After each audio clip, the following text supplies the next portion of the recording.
या ठिकाणी आणि बरेच दिंडी आहेत. दिंडीमध्ये महिला सध्या माऊली आहेत आणि त्या माऊलींचं पण आपण मत जाणून घेऊया.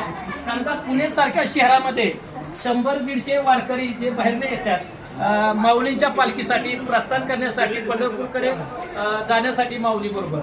तर अशांची व्यवस्था सध्या पुणे ठिकाणी कशी झालेली आहे ते आपण पाहण्यासाठी खरं तर आता आपण ही सगळं मंडळ आहे, म्हणजे महिला मंडळ आहे, वारकरी आहेत, माऊली वारकरी आहेत, महिला वारकरी आहेत. या ठिकाणी आजी सध्या वयस्कर, खरं तर या सगळ्यात वयस्कर आजी दिसतात. आपण डायरेक्ट त्यांच्याशी थेट बोलूया आणि प्रयत्न करूया.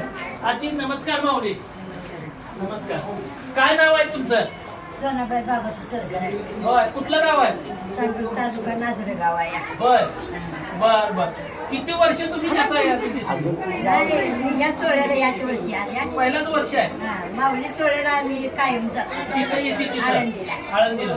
आयुष्यात पहिला एकदा तरी पायी वारी करावी आषाढीची हं. असं जीवाला वाटलं म्हणून आम्ही बहिणी आलोया. होय, कोण आहे बहीण तुमची? हीच माझ्या अगोदरची बहीण आहे, थोरली ही माझ्या पाठची आहे. हा, सगळे पहिल्यांदाच आला का? पहिल्यांदा आलोया. बर, मग काय वाटतंय सगळं लय परिसर समाधान वाटते, वाटतंय? जीवाला समाधान वाटते. आणि आम्ही आळंदीतच जाणार होतो, हा. पण इंद्रायणीला पाणी भरपूर हा. आणि मुख्यमंत्र्यांनी सूचना दिल्या होत्या जाऊ नका म्हणून, त्यामुळे म्हणजे मुख्यमंत्र्यांच्या सूचनेचं पालन केलं पालन तुम्ही? केलं तुमचं. मग लाडकी बहीण आहे का तुम्ही? होय. मग पालन केलं तुम्ही? आहे का नाही? तुम्ही लाडकी बहीण आहे? मोठे आहे मग तुम्ही बहीण त्यांची. पालन करायला पाहिजे भावांचं. करायला पाहिजे. बरं, तुमची इथं राहण्याची व्यवस्था केली, कोण केली काय माहित आहे का? हे दंगेकर साहेब आहेत. हा. आम्ही आपल्या निवाऱ्याला राहतो. कसं वाटतं इथं? लय म्हणजे समाधान व्यवस्था आहे? वाटते. हो, अशी सोय कुठेच नाही, नाही. सगळी सोय आहे. बरं, बरं. पाणी भरपूर आहे हा. आणि बाकी सगळं जेवणाखाण्याची सोय चांगली आहे. चांगली होय. बर बर. काय सांग, या वर्षी इंद्रायणी नदीला कधी नव्हती पाऊस, पावसाळा. त्याच्यामुळं आपणाला तिकडे जाता आलं नाही आळंदीला. हो. काय सांगताल तुम्ही? काय विठ्ठल रायकर साकडं करताल तुम्ही? पहिल्यांदा आलाय, काय साकडं ती करता? काय माऊलीने मागणी? साखर सोडवलंच की. सोडवलं. मग काय तर इंद्रायणी मोकळीच झाली की, दिंडी प्रस्थानाला मोकळीच केली की केली. त्यांनी. हो. बर बर. मग आणि सरकारला तुम्ही काय सांगताल? सरकारला मेसेज काय द्यायचा तुम्ही कामाच्या बाबतीत? हा.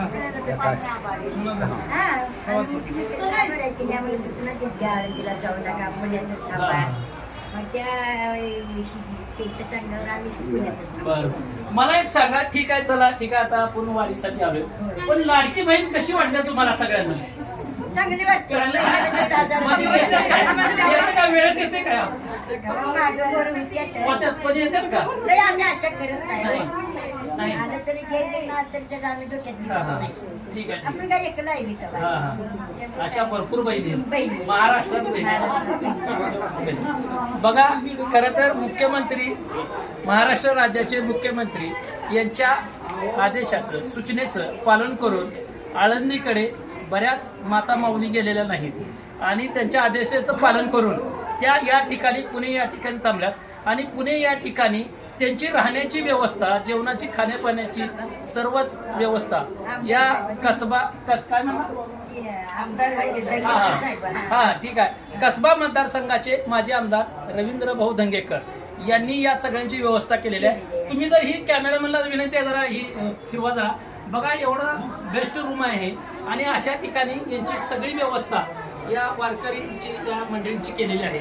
त्याच्यामुळे बरेच जण आमदार साहेब यांचे सध्या खूप खूप आभार मानत आहेत. विजय दंगेकर, लोणारी टाइम्स, पुणे.